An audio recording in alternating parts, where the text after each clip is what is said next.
অনেকদিন পর মনটা একটু খারাপ। কি করি বলেন তো? তার মাঝে চলে আসলো এই যে ব্যালট পেপার।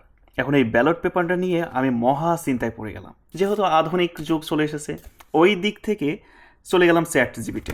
চ্যাট জিপিটির কাছে জিজ্ঞাসা করলাম, ভাই এখন ভোটটা কাকে দেওয়া যায়, তুমি একটু আমার একটু উপদেশ দাও। তো এবার চ্যাট জিপিটি আমাকে বলল, তুমি কি সেটাও জানো না যে বর্তমানে বাংলাদেশের লোকজন, অল্প বয়সী ইয়াং জেনারেশন লোকজন কোথায় সব থেকে বেশি ভোট দিচ্ছে?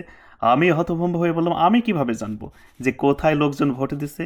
সে আমাকে দেখালো, তুমি ভোটটা দাও এই যে এই প্রতীকটাতে, তাহলেই তোমার দেশ উন্নতি হবে, নয়তোবা তোমার দেশ লন্ডন অথবা আমেরিকায় গিয়ে হাওয়া তুলবে। তাই তো চ্যাট জিপিটির কথা শুনে আমি ঠিক এই জায়গাটাতে একটা টিক দেবো কি দেবো না একটু ভাবলাম, অথবা কোথায় দেওয়া যায় একটুখানি দেখলাম যে এখানে কি দেব, যে না, চ্যাট জিপিটি আবার ঘোরাতে নিয়ে গেল, তুমি দেখো যে এখান থেকে আরও তোমার চিহ্ন আছে, কোনটা তুমি দিবা, ঘোড়ায় দিবা, সে কিন্তু টকবক টকবক টকবক করে নৌকার মতো শুধু ছুটবে, সে কিন্তু কোনো কাজে দেবে না।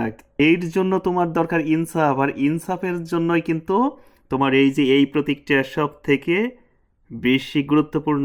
তাই তুমি এখানে টিক দাও, এই তো আমি টিকটা তার মতো এখানে দিয়ে দিলাম। ওকে, এবার এটা দেওয়া শেষ। পুনরায় আমি এখন আর একটা মহা বিপদে পড়লাম।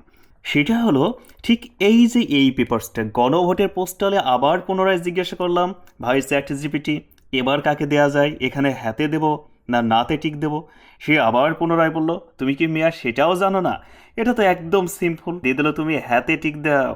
তাই তো আমি হাতেও টিক দিয়ে দিলাম। ব্যাস, আবার কাহিনী শেষ।